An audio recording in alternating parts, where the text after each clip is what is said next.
Now, this is more for my personal notes than for anything that's really meant to go online, although I'm probably going to put it up at some point in time just because it is a measure of my design process. You know, I've been working very hard on a couple of very big books. I've had to take a couple of days off.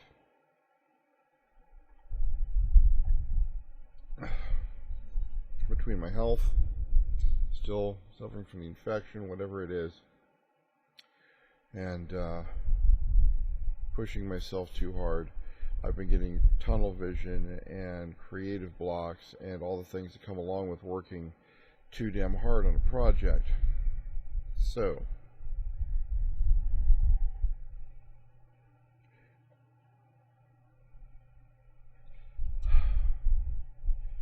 note number one, creative process. You absolutely have to take time away from things. You can't, if you're throwing yourself at a brick wall for 3 weeks, throwing it for one more week isn't going to break the brick wall. Sometimes you got to find a way around it. And if you're lucky, sometimes you find a set of stairs. What has been bothering me about the Mecha book is, as I put it together, I realized people weren't going to like it. But the system is what the system is, and working with the system that I've built, that's kind of what it has to be. And no, it doesn't. The construction rules are good. Don't get me wrong. I like the construction rules, and they can be used for just about anything, but the problem is I wrote them. Someone else, in order to use them, will have to learn them, and people have. I mean, people have dug in, and they've learned how to use them very effectively, but then you've got the other people who, I don't get this, can you make something for me? That's why the Starship book came out. The Starship book was okay. It is probably one of the better Starship construction sets I've seen, but it is not good, really.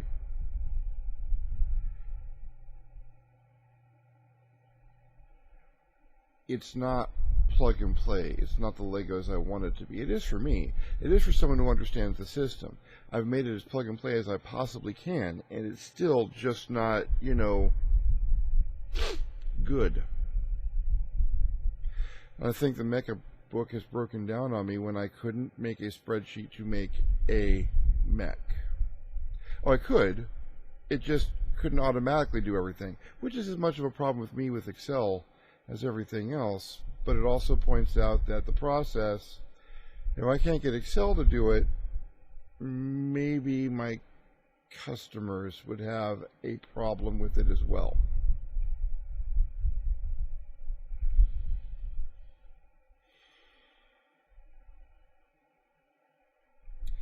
Plus which I built it bass-ackward. There's a bit of about mecha and gaming and stuff, and then you hit the construction rules, and there is math. And math isn't good. Math isn't good. I mean, I like... Math isn't good. People don't want to do math. I started with much more complicated math than is in there, and I broke it down to addition and subtraction. It's adding and subtracting. That's all there is to it. And I still get people going, there's too much math. You're not going to please everyone, and some people like to have that mathematic crunchiness in the system, but if I picked up a Mecha book and the first thing I had to do was math, I might be a little upset.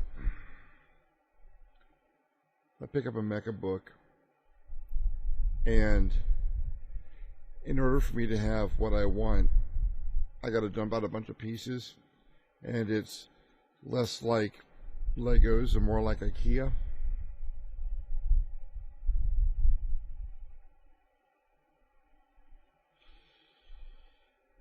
So, I'm going to institute a new design philosophy for the Mecha book. Here, now. This is what I'm doing. I'm recording this so that I've got it down, because it started to come to me a little earlier, and now here's what it's actually going to be. I'm going to, for every era, just build some basic mechs. Just what I would expect to find. Mostly based on the sample mechs that I put in there.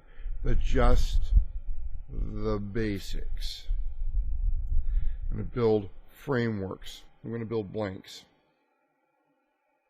Things that you could just put someone in and boom, you've got someone driving a mech.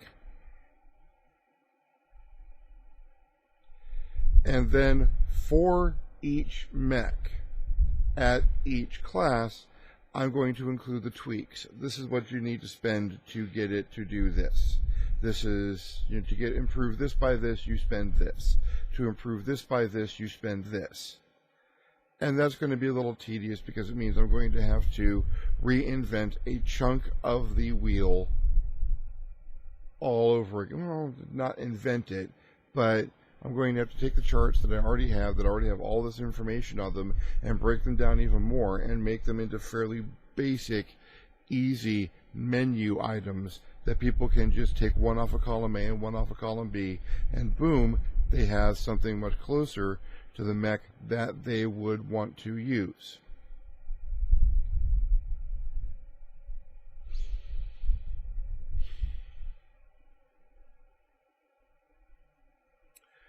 Is this an issue? Yes. Will this be a better book? Yes. I have to rely on my imagination and a little research and conversations with people to tell me what basic forms there need to be. And I'm good with that.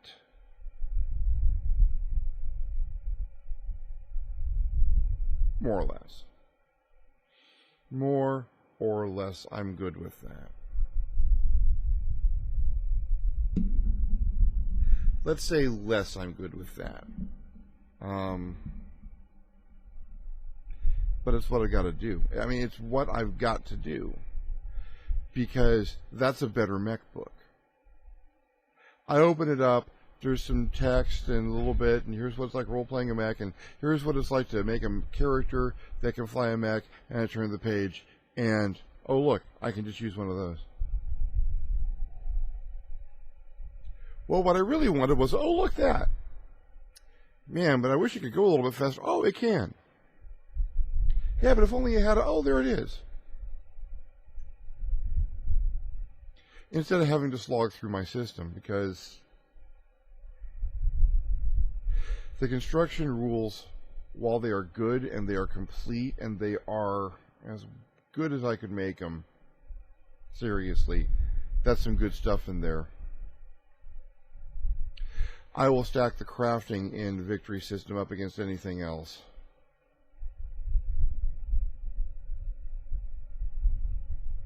But because they are complete and because they are so crunchy and because they are so fine as opposed to coarse, they are complicated. And I tried to narrow that down as much as I could, and I tried to front load as much of the work as I could. But still, if you want to be able to make anything, there's going to be a lot of stuff. There's just going to be a lot of stuff. It's not the 1,000-page document that I used when I was making stuff for Hot Chicks that still wasn't consistent. It's a much better piece than that. It works. It really does. But a small portion of my market will want to deal with it.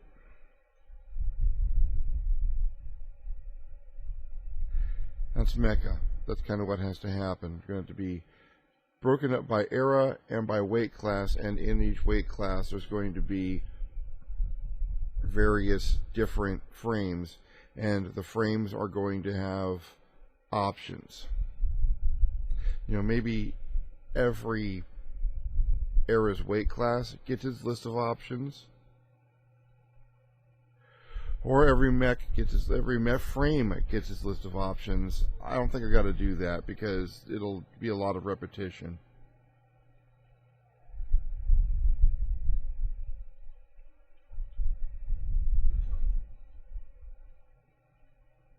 Yeah.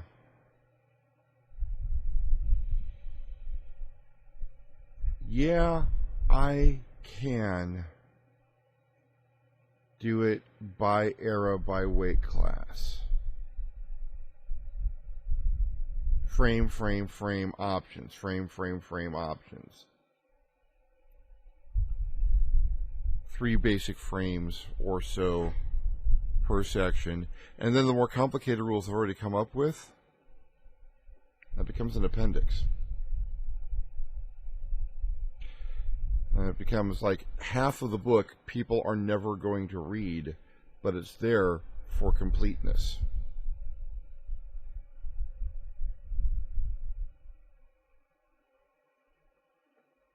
Because if I simplify the mech construction process, I simplify the process on me to make the sample mechs. Period. Done.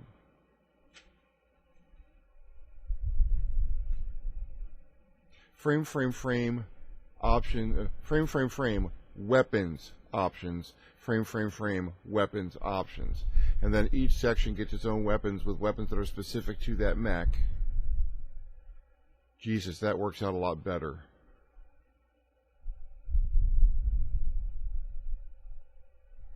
Because then I can construct weapons that are specific to that weight class, to that era, and people aren't going to have the confusion of what will fit in what hardpoint where.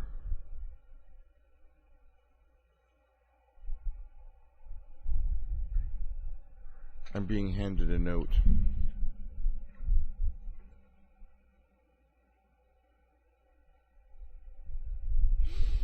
It's not a bad idea. What about a beginner's book, then later an advanced player's mecha book? And split it into 2 books. You know, Artelsorian Games did that. They had their basic mecha book, and then there was the more advanced construction book. Wait.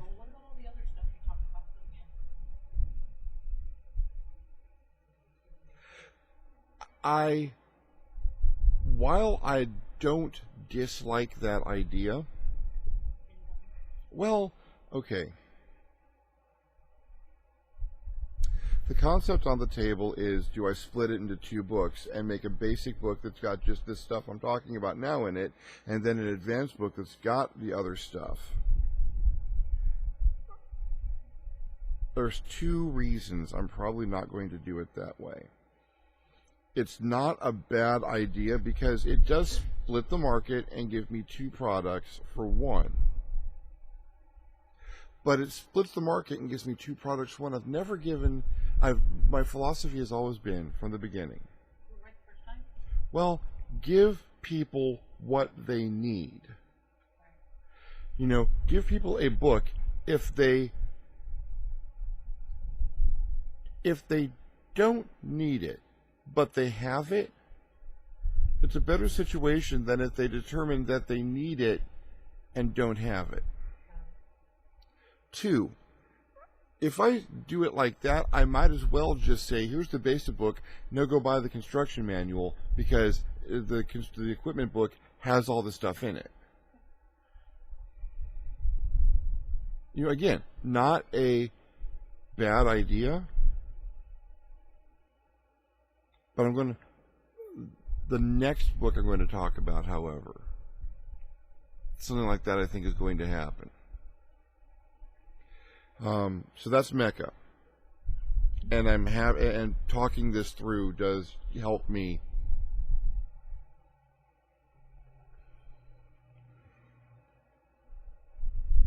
But then I got to talk about War for the Shattered Earth.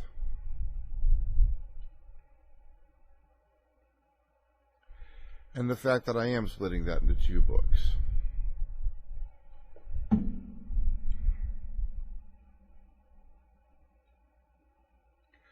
I kept talking about the way I was doing it as giving away the farm, and it kind of was. That the Shattered Earth book was going to be unique and that it was going to have all the charts for randomly generating everything in the world. A procedurally generated fantasy game. And that's still a good thing to have, but I'm not going to do that. I'm not going to make people randomly roll. I've bought this book, I open it up, I get I get 1% of the world, and if I want anything else, I'm going to randomly roll it. One, that puts a lot of load on the customer to manufacture their world. Two, it means that aside from that one continent that I'm handing out in the basic book, everything else that every different group plays is going to be on entirely different, perhaps incompatible sections of the world. People are not going to know that, oh, we've gone to this city, so you've experienced the same thing that we experienced when we went to that city. No, that city was entirely different when we went to it, or there is no city like that in our world, or we haven't, it's not necessary. Not necessarily an entirely bad idea to have, oh, let's flesh this out. And having those guidelines for randomly generating stuff, that's good for me as the writer and designer. So I still need to finish that first. But then what I need to do is I need to write a very comprehensive, multiple continent, there will never be an exhaustive book of the Shattered Earth, but I need to make a basic book that is like 5 or 6 continents and dozens of cities and societies and pack it full of stuff so that it is a complete fantasy setting in and of itself that can be expanded on later. But then I need to sell the Shattered Earth construction set separately. The players are never going to need that section. And normally I would include this all in the, oh, well, I'm going to need that because I'd rather need it than not have it than have it not need it, But in this case, I don't want to put out a 500-page fantasy book. I want to put out a 200-page fantasy book, maybe. And then a book of the charts.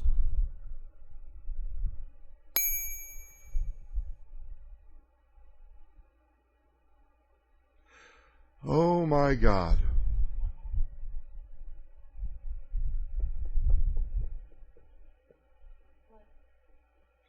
So, how does this sound? How does this sound when I say it? There are 3 setting books, fantasy, near modern, and space. That would be the War for the Shattered Earth, Destiny 2025, and Stellar Punk Genesis.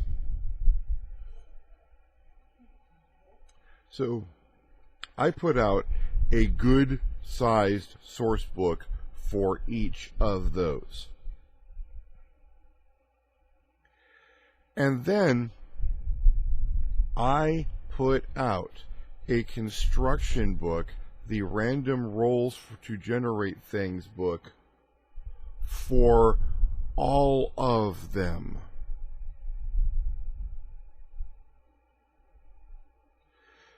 A book that has the Victory Game Master's Toolkit, this generates things for all 3 eras, for the 3 settings or settings that you may generate yourself.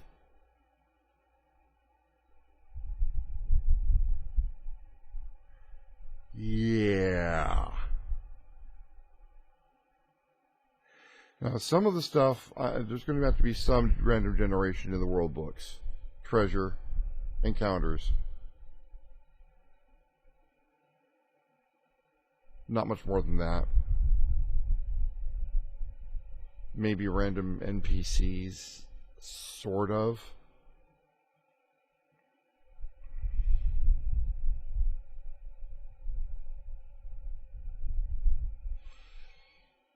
But a book that just has, and so all three settings go out.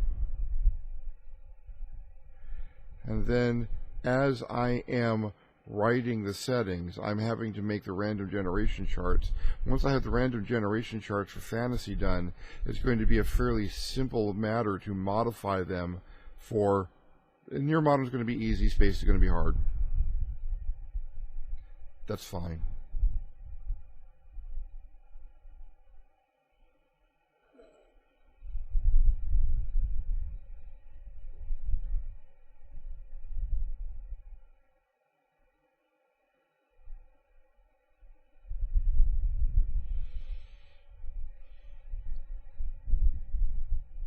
It puts 4 books on the schedule instead of 3.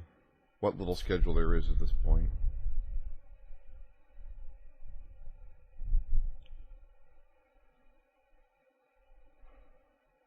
It means that I can dick around a little bit. I can not quite complete a chart and just put down things that I feel should be there. And then make the charts back that up once I've done it.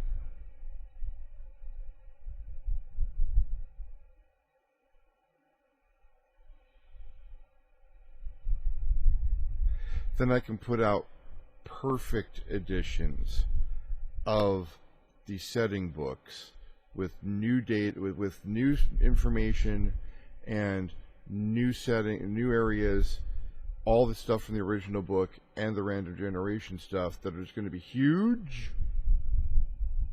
But there are other products. I believe that might be the plumbers. Can you go deal? Our doorbell's very light, but I'm kind of tuned to it.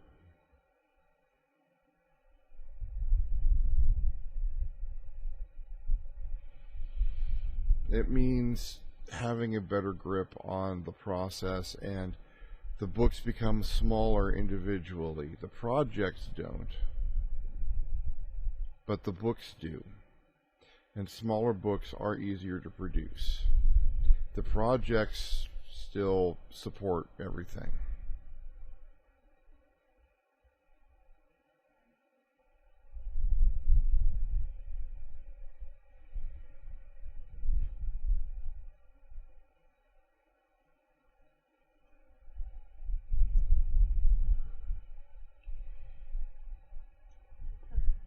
I think this will work. I think this is functional. I've got to make a doctor's appointment today. I've got to tell a doctor that I've had some kind of respiratory sinus infection for 2 months and I need it to stop. And they're going to tell me something that, well, you just need to sit back and let this thing go and here, have some pills. And I'm going to say, no, doc, you don't understand. I need it to stop. I can't work. And in the meantime, I got to work. Okay, that's it for this. This is, again, probably more for personal records than anything else. But I'm probably going to put it up. This is what my brain has to go through every so often. Sometimes I got to back things off. If you're seeing this and those books haven't come out yet, even if they have, drop me a comment. Tell me what you'd like to see in a mecha book. Tell me what kinds of base frames, you know, humanoid powered armor or transformable motorcycle, transformable jet, all these things are going to happen.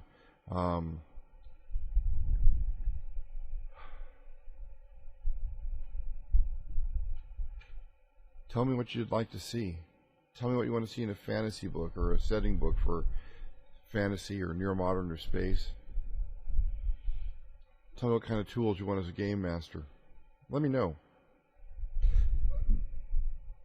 Often, I sit in this office and it's kind of all me, which is an error. I've got hundreds of books out there, and they're good. Sometimes I need a little bit more feedback in the process. So let's say I'm opening this up a little bit. Throw me some feedback. Give me some ideas.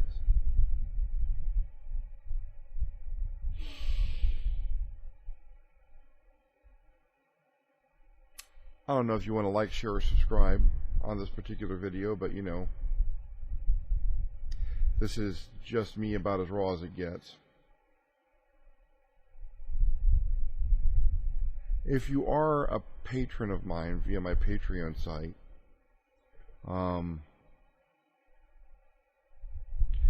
at a certain level, you get to name things or people or cities in the setting books. And frankly, that'd be kind of cool if you wanted to be immortalized in one of the worlds that we're going to be creating.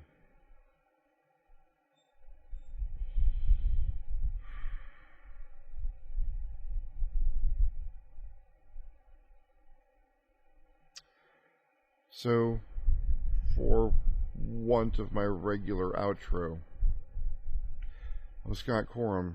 This morning, this is what matters to me. And I'll talk to you next time.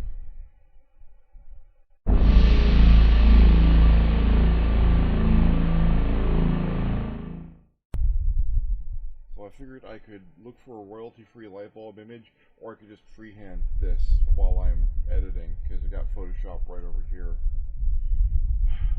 Doesn't pay to be lazy.